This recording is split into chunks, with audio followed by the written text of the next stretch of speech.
Well, joining me now is Atlanta Falcon linebacker. I have trouble even introducing you as Atlanta Falcon linebacker, Matthew Judon.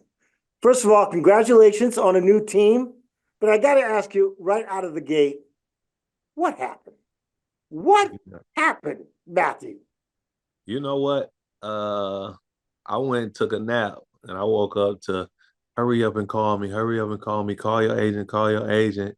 You about to get traded. And so, after our walkthrough, preparing for Philly, or I would say they walked through preparing for Uh-huh. Philly. That's what I went home, took a nap, was gonna do like my stuff right before the game because I was preparing to play. And I got traded. I got traded on my birthday. You got traded on you. Did you ask for a trade? Nah, it was yeah, I I think it was to a point to where they felt like, in the contract they didn't want to go any higher or and drag it out any longer, which is understandable, especially, for the state of the team that, they gotta stop worrying about contracts and start worrying about the season. So that's understandable. And so without that looming and lingering over their head, they felt like Mm-hmm. this was the best option for them. Did you feel going into training camp? I mean, they 11 players got extensions. Did you feel going into training camp that you would get an extension? I did, I did. Like I told, whoever wanted to listen, Uh, I really didn't want to leave. Or I really, still didn't want to leave, but you know, uh, that wasn't in the cards for me. That wasn't in the plan. So uh this is, man, Atlanta is. So Atlanta uh, is. so right now I just gotta embrace where I am. Talking to Gerard Mayo earlier, uh, about a week and a half ago, maybe even 2 weeks ago, he's saying that you and him had a private conversation and things were moving in the right direction. Your thoughts on Gerard? You he it's his first time doing this, and I don't think that, me getting traded was malicious or anything Uh-huh. or any ill will. And so, I still love Mayo like a brother. He taught me a lot about the game, and he taught me so much when I was sitting in his room, but just how to look at the game and how to watch the game. Mm-hmm. And like I would say, like he is a leader amongst leaders in the room.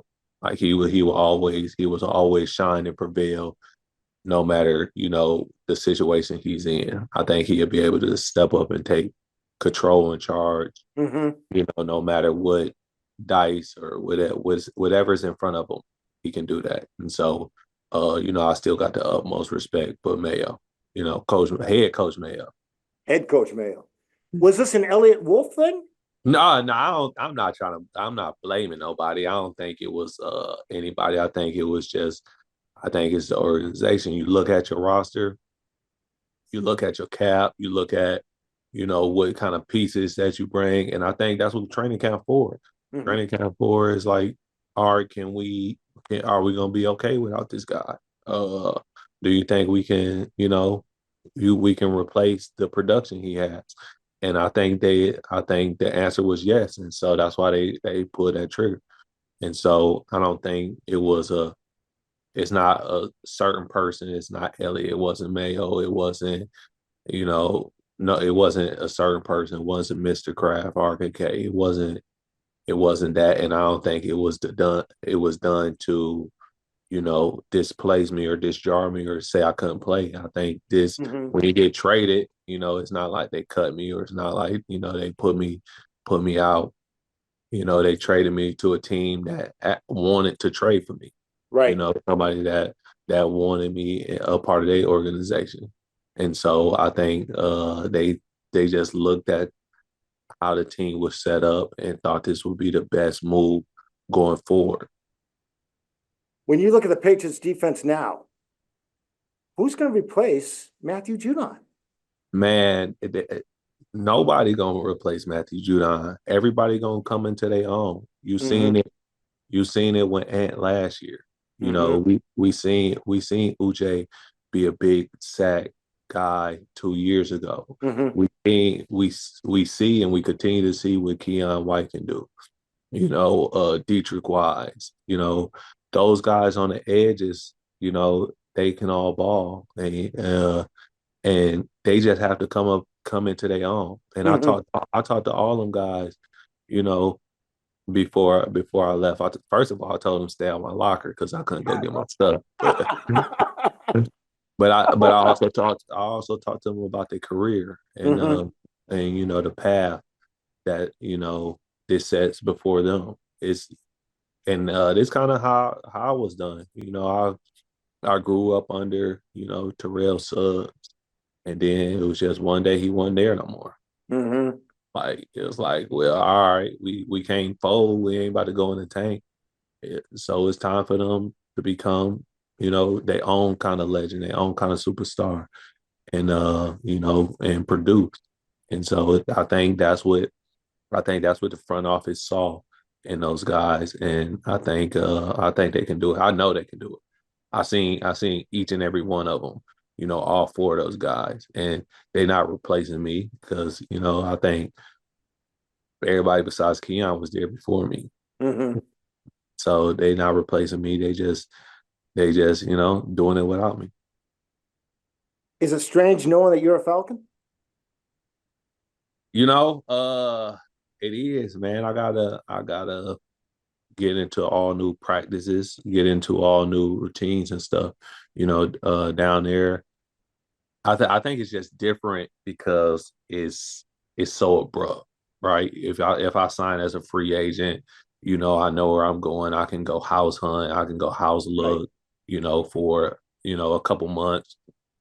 I can talk to the guys and get to know them and get to know the playbook throughout OTAs, mini camps, and then throughout the whole camp. But right now it's just so abrupt. We Right. going into week 3 of preseason, uh, with the season approaching really fast.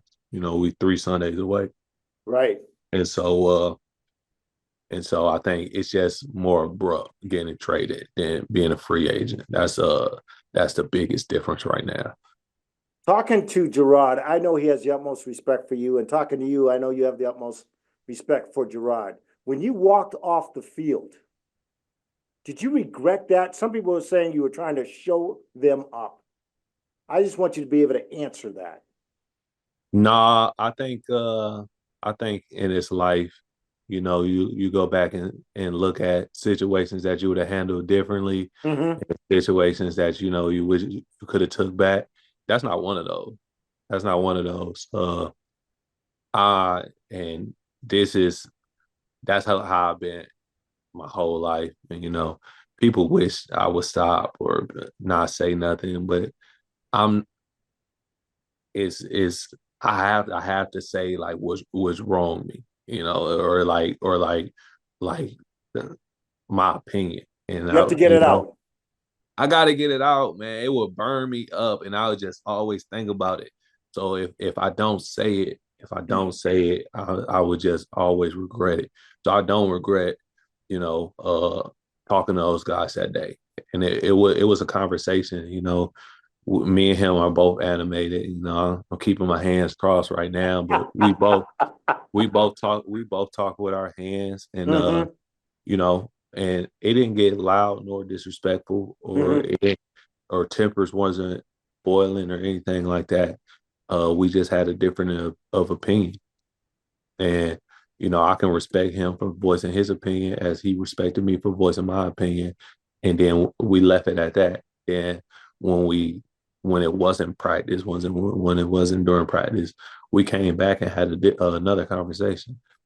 And so, and then from there, it was 2 or 3 weeks. Right. It was just we heard nothing. It was contract talks. It was not contract talk, but it wasn't any more confrontation. And so, uh, so I don't regret what happened. I don't regret what I said to those. Like, at the end of the day, they men like I'm men. They bleed Right. like I bleed. So they I gotta talk to them. I have to. So that's just me. You're such a fan favorite here in New England. What's your best memory here? Oh, dang. Uh, Man, I got so many. Do I you? got, yeah, I got so many, man. No, I think it gotta be playing Detroit in New England, Hmm. you know, and just that was a classic game for me. Mm-hmm. The home team stood on the logo after a strip sack fumble. Uh, but that's probably my memory. But I think the best memories was just after practice, just hearing the fans talk and Mm-hmm. sign an autograph and stuff like that. Like without this game, and we know it Mm-hmm. 100%. Without the fans, this game is still fun. We still love it just as much. It's just not as electric. Mm-hmm. We saw in the COVID year when we was playing games and wasn't no fans in the stands. You still went out there with that same intensity, that same drive. You wanted to win. It's just not as buzzing. It's no electricity in the stadium, and Yeah. so fans bring just a different dynamic to a game. And you can feel it when you walk into a game in a stadium and fans outside just cheering, cooking hot dogs, doing tailgating, doing whatever they do. They bring so man, like the fans, it's always about the fan. And even though sometimes, we be like, man, fans shut up. We don't care about your fantasy stats, but uh, if we did this without the fans, it wouldn't mean as much. And you had such a connection with the fans. I remember before games, you'd walk around the stadium and throw balls to them. Yeah, yeah. How special was that?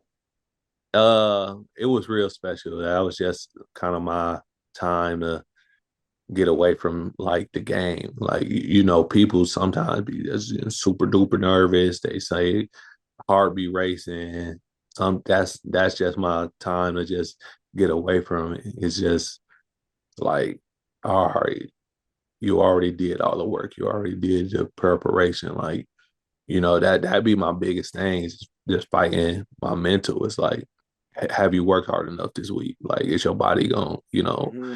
don't fall. And so getting away from that and just connecting with the fans that that allows you to just come back to yourself. That allowed me to come back to myself and be rooted.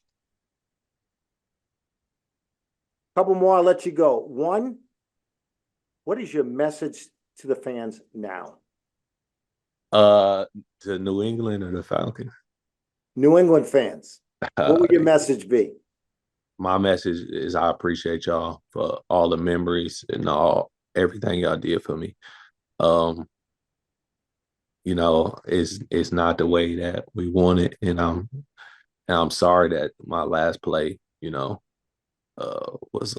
was an injury that put me out for the rest of the season. But as far as being fans and family, we always be that. I always be a fan of New England and Massachusetts because it done me so well. And uh, so hopefully y'all fans of mine, yeah, and wish me success. But I wish y'all nothing but success. And I'll definitely be back to Foxborough.